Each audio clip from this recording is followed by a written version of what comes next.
স্পেনের আন্দালুসিয়ার এক তরুণ রাখাল সান্তিয়াগো একটি সরল কিন্তু দুঃসাহসিক জীবনযাপন করেন। তিনি প্রতিদিন নতুন নতুন গ্রামে ভ্রমণ করেন এবং নতুন নতুন মানুষের সাথে দেখা করেন এবং একই সাথে তার ভেড়ার যত্ন নেন, যাকে তিনি পরিবার হিসেবে বিবেচনা করেন। তার চিন্তাভাবনা প্রায়শই তারিফায় দেখা একটি মেয়ের কথা মনে পড়ে, যার সৌন্দর্য এবং মনোমুগ্ধকর প্রভাব তার উপর স্থায়ীভাবে পড়ে। যখন তিনি আবার তারিফায় তাকে দেখার জন্য আরেকটি যাত্রা শুরু করেন, তখন তিনি একটি পুরানো গির্জায় বিশ্রাম নেন এবং স্বপ্ন দেখেন যে একটি শিশু তাকে গুপ্তধন খুঁজে বের করার জন্য মিশরে নিয়ে যাচ্ছে। এই স্বপ্ন, যা তার পরিচিত, সান্তিয়াগোকে হতাশ করে, কারণ সে কখনো গুপ্তধনের সঠিক অবস্থান জানতে পারে না। তারিফায় পৌঁছে সে স্বপ্নের ব্যাখ্যার জন্য পরিচিত এক মহিলার সাহায্য চায়। সে তাকে বলে যে তাকে গুপ্তধনের জন্য মিশরে যেতে হবে, কিন্তু তার অস্পষ্ট বিবরণ তাকে বিরক্ত করে। বিভ্রান্ত বোধ করে সান্তিয়াগো দূরে সরে যায় এবং মেলচিসেদেক নামে এক বৃদ্ধের সাথে দেখা করে, যে নিজেকে সালেমের রাজা বলে দাবি করে। মেলচিসেদেক সান্তিয়াগো সম্পর্কে ব্যক্তিগত বিবরণ জানে, যা তাকে চমকে দেয়। সে সান্তিয়াগোকে তার ব্যক্তিগত কিংবদন্তি অনুসরণ করতে উৎসাহিত করে এবং ভাগ্য এবং লক্ষণ সম্পর্কে জ্ঞান প্রদান করে। এই নির্দেশনার বিনিময়ে সান্তিয়াগো মেলচিসেদেককে তার ভেড়ার দশমাংশ দিতে রাজি হয়। মেলচিসেদেক সান্তিয়াগোকে দুটি পাথর, উরিম এবং থুম্মিম প্রদান করেন, যাতে সে তার যাত্রার সময় অশুভ লক্ষণ ব্যাখ্যা করতে পারে, কিন্তু তাকে পাথরের উপর তার বিচারবুদ্ধির উপর নির্ভর করার পরামর্শ দেন। অনুপ্রাণিত হয়ে সান্তিয়াগো তার ভেড়া বিক্রি করে মিশরে যাওয়ার টিকিট কেনার সিদ্ধান্ত নেয়। সে ট্যানজিয়ারে যায়, যেখানে সবকিছুই অদ্ভুত এবং অপ্রতিরোধ্য মনে হয়, তার পূর্ববর্তী জীবনের সাথে তীব্র বৈপরীত্য। ট্যানজিয়ারে তার সাথে একজন স্প্যানিশ ভাষাভাষীর দেখা হয়, যিনি তাকে পথ দেখানোর প্রস্তাব দেন, কিন্তু সান্তিয়াগো অভিভূত হয়ে তাকে তার টাকা দিয়ে দেয়। এর কিছুক্ষণ পরেই ছেলেটি সান্তিয়াগোর টাকা নিয়ে অদৃশ্য হয়ে যায়, যার ফলে সে অনুতপ্ত হয় এবং তার স্বপ্ন পূরণের মূল্য নিয়ে প্রশ্ন তোলে। পাথরগুলো ধরে সে মেলচিসেদেকের বার্তাটি স্মরণ করে যে মহাবিশ্ব তাদের সাহায্য করার জন্য ষড়যন্ত্র করছে, যারা সত্যিকার অর্থে কিছু চায়, যা তার সংকল্পকে পুনরুজ্জীবিত করে। পরিস্থিতি বদলে দিতে মরিয়া হয়ে সান্তিয়াগো একটি দোকানে স্ফটিক পরিষ্কার করার প্রস্তাব দেয়, যার ফলে গ্রাহকদের সংখ্যা বৃদ্ধি পেয়ে মালিককে অবাক করে দেয়। এই অভিজ্ঞতার মাধ্যমে সান্তিয়াগো চ্যালেঞ্জগুলি কাটিয়ে উঠতে শেখে এবং তার স্বপ্নগুলি অনুসরণ করার গুরুত্ব বুঝতে পারে, যা আরও অ্যাডভেঞ্চার এবং আত্মাবিষ্কারের জন্য মঞ্চ তৈরি করে। বণিক সান্তিয়াগোকে খাবার এবং তার দোকানে একটি চাকরির প্রস্তাব দেয়, যা সান্তিয়াগো শুভ বলে মনে করে। কাজ করার আগ্রহ থাকা সত্ত্বেও সে বুঝতে পারে যে মিশরে পৌঁছানোর জন্য পর্যাপ্ত আয় করতে তার প্রায় 1 বছর সময় লাগবে, যার ফলে সে হতাশার অনুভূতিতে ভুগতে শুরু করে, কারণ সে মনে করে তার স্বপ্ন শেষ হয়ে গেছে। বণিক তার দেশে ফিরে যাওয়ার পরামর্শ দেয়, কিন্তু সান্তিয়াগো তার ভেড়ার জন্য অর্থ সঞ্চয় করার জন্য বণিকের জন্য কাজ চালিয়ে যাওয়ার সিদ্ধান্ত নেয়। সে বুঝতে পারে যে চাকরি তাকে সুখী করবে না, বরং শেষের একটি উপায়। 1 বছরের মধ্যে সান্তিয়াগো দোকানের উন্নতির পরামর্শ দেয়, যার মধ্যে স্ফটিকের জন্য একটি ডিসপ্লে কেস অন্তর্ভুক্ত থাকে, যা বিক্রি বাড়ায়। অবশেষে যখন তার ভেড়া কেনার জন্য পর্যাপ্ত টাকা থাকে, তখন বণিক গর্ব প্রকাশ করে এবং মাকতুব শব্দটি দিয়ে সান্তিয়াগোর সত্যিকারের আহ্বানের ইঙ্গিত দেয়, যার অর্থ এটি লেখা আছে। সান্তিয়াগো বুঝতে পারে যে এটি তার স্বপ্ন পূরণের একটি লক্ষণ এবং তার পূর্ববর্তী জীবনে ফিরে যাওয়ার পরিবর্তে পিরামিডে গুপ্তধন খুঁজে পাওয়ার তার ব্যক্তিগত কিংবদন্তি অনুসন্ধান করার সিদ্ধান্ত নেয়। সান্তিয়াগো জানতে পারে যে বণিকের একজন সরবরাহকারী মরুভূমি জুড়ে পণ্য পরিবহন করছে, তাই সে কাফেলায় যোগ দেয়। সে একজন ইংরেজের সাথে দেখা করে যে আলকেমিতে বিশ্বাস করে এবং মরুদ্যানে একজন শক্তিশালী আলকেমিস্টের খোঁজ করে।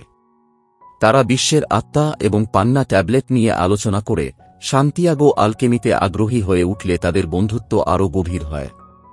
তাদের যাত্রাপথে চোর এবং উপজাতি দ্বন্দ্বের মতো বিপদের মুখোমুখি হওয়া সত্ত্বেও তারা নিরাপদে আলফা হিউম মরুদ্যানে পৌঁছায়। সেখানে সান্তিয়াগো সুন্দরী ফাতিমার সাথে দেখা করে এবং প্রেমে পড়ে। সে তাকে আলকেমিস্টকে খুঁজে বের করতে এবং তার স্বপ্ন পূরণ করতে উৎসাহিত করে। যখন তারা আলকেমিস্টের সাথে দেখা করে, তখন ইংরেজ তাকে প্রশ্ন করে, কিন্তু আলকেমিস্ট তাকে কেবল যাও এবং চেষ্টা করো নির্দেশ দেয়। এতে ইংরেজ হতাশ হয় যে বুঝতে পারে যে সে তার তাত্ত্বিক জ্ঞান ব্যবহারিকভাবে প্রয়োগ করতে অক্ষম। অনুপ্রাণিত হয়ে সে কাজ শুরু করে, নিজেই একজন আলকেমিস্টে রূপান্তরিত হয় এবং ব্যর্থতার ভয় কাটিয়ে ওঠে। ফাতিমার অপেক্ষায় থাকা সান্তিয়াগো তার স্বপ্ন স্বীকার করে এবং বিশ্বের ভাষা অনুভব করে, একটি অমৌখিক সংযোগ যা তাদের বন্ধনকে আরও গভীর করে।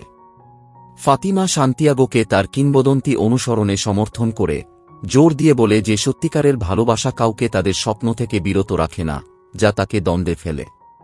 একদিন সান্তিয়াগো দুটি বাজ পাখির লড়াই দেখতে পায় এবং মরুদ্যানের দিকে এগিয়ে আসা একটি সেনাবাহিনীর একটি বিরক্তিকর দৃষ্টিভঙ্গি দেখে। সে তার দৃষ্টিভঙ্গি উপজাতি প্রধানের সাথে ভাগ করে নেয়, যিনি অশুভ লক্ষণকে তাৎপর্যপূর্ণ বলে মনে করেন, কিন্তু তার ভবিষ্যৎবাণী ব্যর্থ হলে সান্তিয়াগোকে হুমকি দেন। সান্তিয়াগো ঘোড়সওয়ারের ছদ্মবেশে একজন আলকেমিস্টের মুখোমুখি হন, তাকে তার আত্মবিশ্বাসে মুগ্ধ করেন। পরের দিন ভবিষ্যৎবাণী অনুসারে একটি সেনাবাহিনী মরুদ্যান আক্রমণ করে, কিন্তু প্রস্তুতির জন্য ধন্যবাদ, তারা সফলভাবে এটি রক্ষা করতে সক্ষম হয়। এই অভিজ্ঞতার মাধ্যমে সান্তিয়াগো নিজের ভাগ্য অনুসরণ, ভালোবাসার গুরুত্ব, সাহসের প্রয়োজনীয়তা এবং অনিশ্চয়তার মধ্যে ব্যক্তিগত কিংবদন্তি অনুসরণ করার সারমর্ম সম্পর্কে শেখে। তার যাত্রায় ভয় এবং সন্দেহের মুখেও অশুভ লক্ষণ শোনা এবং স্বপ্ন অর্জনের দিকে পদক্ষেপ নেওয়ার উপর জোর দেওয়া হয়। প্রধান সান্তিয়াগোর প্রতি মুগ্ধ হন এবং তাকে 50টি স্বর্ণমুদ্রা এবং উপজাতি পরামর্শদাতার পদ প্রদান করেন। সান্তিয়াগো প্রস্তাবটি বিবেচনা করার জন্য সময় চান। তিনি আলকেমিস্টের সাথে দেখা করেন, যিনি জোর দিয়ে বলেন যে পিরামিডের দিকে যাত্রার জন্য তার সাহায্যের প্রয়োজন, যদিও সান্তিয়াগো তার বর্তমান জীবন নিয়ে সন্তুষ্ট। আলকেমিস্ট তাকে তার উটটি একটি ঘোড়ার জন্য বিক্রি করার জন্য অনুরোধ করেন এবং সান্তিয়াগো তার পথ সম্পর্কে অনিশ্চিত বোধ করে এই পরামর্শ অনুসরণ করার সিদ্ধান্ত নেয়। ঘোড়াটি নিয়ে সান্তিয়াগো আলকেমিস্টের তাঁবুতে ফিরে আসে, যেখানে আলকেমিস্ট গুপ্তধন খুঁজে বের করার জন্য প্রস্তুতি নেয়, যা তাদের অভিযানের সূচনা করে।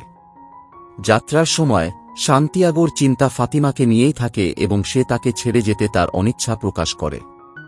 আলকেমিস্ট তাকে আশ্বস্ত করে যে ফাতিমা তার ব্যক্তিগত কিংবদন্তি অনুসরণ করার গুরুত্ব বোঝে এবং তাকে সর্বান্তকরণে সমর্থন করে।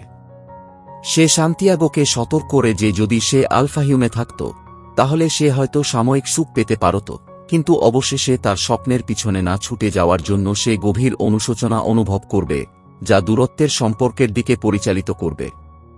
এই প্রকাশে উৎসাহিত হয়ে সান্তিয়াগো এগিয়ে যাওয়ার সিদ্ধান্ত নেয়। যাই হোক, তাদের ভ্রমণের সময় সে আলকেমিস্টের কাছে স্বীকার করে যে তার হৃদয় সবকিছু হারানোর ভয় পায়। আলকেমিস্ট ব্যাখ্যা করেন যে সত্যিকারের ক্ষতি আসে স্বপ্নের পিছনে না ছুটে। এই সাধনাকে উচ্চতর শক্তির সাথে সংযুক্ত করে। শীঘ্রই 3 জন উপজাতীয় ব্যক্তি আলকেমিস্টকে খুঁজতে গিয়ে তাদের থামায়। তারা দার্শনিকের পাথর এবং জীবনের অমৃত খুঁজে পায়, কিন্তু তাদের কথিত ক্ষমতা দেখে হাসে। আলকেমিস্ট উল্লেখ করেন যে মানুষ প্রায়শই সত্যকে উপেক্ষা করে, যা তাদের জীবন চালিয়ে যেতে সাহায্য করে। পরে সৈন্যরা সান্তিয়াগো এবং অ্যালকেমিস্টকে ধরে ফেলে, তাদের গুপ্তচর ভেবে। অ্যালকেমিস্ট প্রধানকে বলে যে সান্তিয়াগো বাতাসে পরিণত হতে পারে এবং শিবির ধ্বংস করতে পারে। সান্তিয়াগো তাকে মুক্তি দেওয়ার জন্য অনুরোধ করে, যার ফলে প্রধান তাকে 3 দিনের মধ্যে এই ক্ষমতা প্রদর্শন করার জন্য চ্যালেঞ্জ জানায়, নইলে মৃত্যুদণ্ডের মুখোমুখি হতে হয়। হতাশ হয়ে সান্তিয়াগো তার দক্ষতা নিয়ে প্রশ্ন তোলে। অ্যালকেমিস্ট তাকে আশ্বস্ত করে যে তার স্বপ্ন পূরণের জন্য তার ভয়কে জয় করা অত্যন্ত গুরুত্বপূর্ণ এবং তাকে বাতাসের শক্তি ব্যবহার করার অনুশীলন করতে হবে। 3 দিনের প্রচেষ্টার পর সান্তিয়াগো প্রথমে কোনো সাফল্য পায়নি। তৃতীয় দিনে সে পৃথিবীর আত্মা এবং পৃথিবীর ভাষা বুঝতে শুরু করে। সে মরুভূমি এবং বাতাসের সাথে সফলভাবে যোগাযোগ করে, যার ফলে একটি বালির ঝড় তাকে ঢেকে ফেলে এবং তারপর তাকে শিবিরের ওপারে নিয়ে যায়। এই রূপান্তর প্রধান এবং দর্শকদের অবাক করে, সান্তিয়াগো এবং আলকেমিস্ট উভয়কেই স্বাধীনতা দেয়। তাদের যাত্রা তাদেরকে আলকেমিস্টের মালিকানাধীন একটি মঠে নিয়ে যায়। সেখানে আলকেমিস্ট দার্শনিক পাথর ব্যবহার করে সীসাকে সোনায় রূপান্তরিত করে সান্তিয়াগোকে টুকরো উপহার দিয়ে তার দক্ষতা প্রদর্শন করে। সে সান্তিয়াগোকে জানায় যে পিরামিডগুলি মাত্র কয়েক ঘন্টা দূরে, যা তাকে তার অনুসন্ধানে উল্লেখযোগ্যভাবে সহায়তা করেছে। এখন যাত্রার শেষ ধাপটি সান্তিয়াগোকে একাই সম্পন্ন করতে হবে। সান্তিয়াগো সোনা হাতে নিয়ে পিরামিডের দিকে যাত্রা করে তার স্বপ্নের পিরামিডের কাছে পৌঁছায়। সে অশুভ লক্ষণ দেখতে পায়, যার মধ্যে বালিতে একটি পোকাও রয়েছে, বিশ্বাস করে যে এটি কাছাকাছি ধনকে বোঝায়।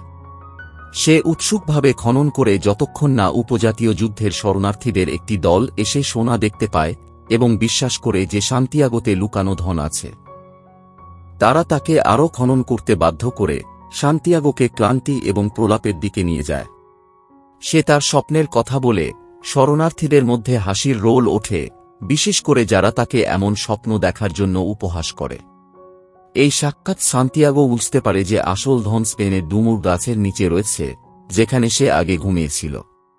জ্ঞানী হয়ে সে খুব কম তহবিল নিয়ে স্পেনে ফিরে আসে এবং সেই স্থানে খনন করে উরিন এবং থুম্মিন সহ হীরা, রত্ন এবং সোনার মুদ্রায় ভরা একটি সিন্দুক আবিষ্কার করে। সান্তিয়াগো বুঝতে পারে যে ধন কেবল বুকের মধ্যে পাওয়া সম্পদ নয়, বরং যাত্রা নিজেই। তার দুঃসাহসিক কাজ, সংগ্রাম এবং তার তৈরি সম্পর্ক তাকে সত্যিকারের পরিপূর্ণতার দিকে নিয়ে যায়, যেখানে ফাতিমা ছিলেন তার সবচেয়ে বড় ধন।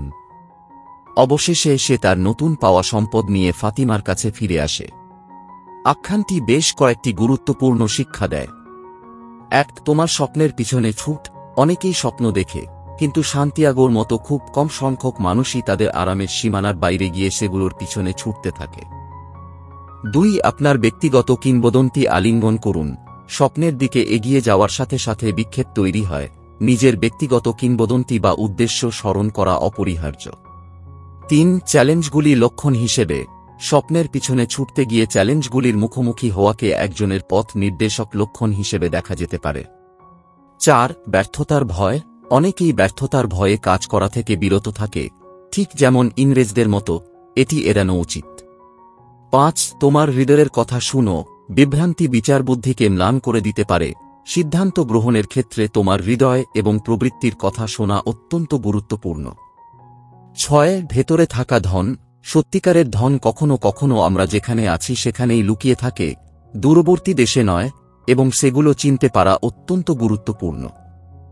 7, যাত্রা গুরুত্বপূর্ণ। সুখ স্বপ্ন অর্জনে নয়, বরং স্বপ্ন পূরণের যাত্রায় নিহিত। এই শক্তিশালী শিক্ষাগুলি ব্যক্তিগত বিকাশের প্রতিফলনকে অনুপ্রাণিত করে।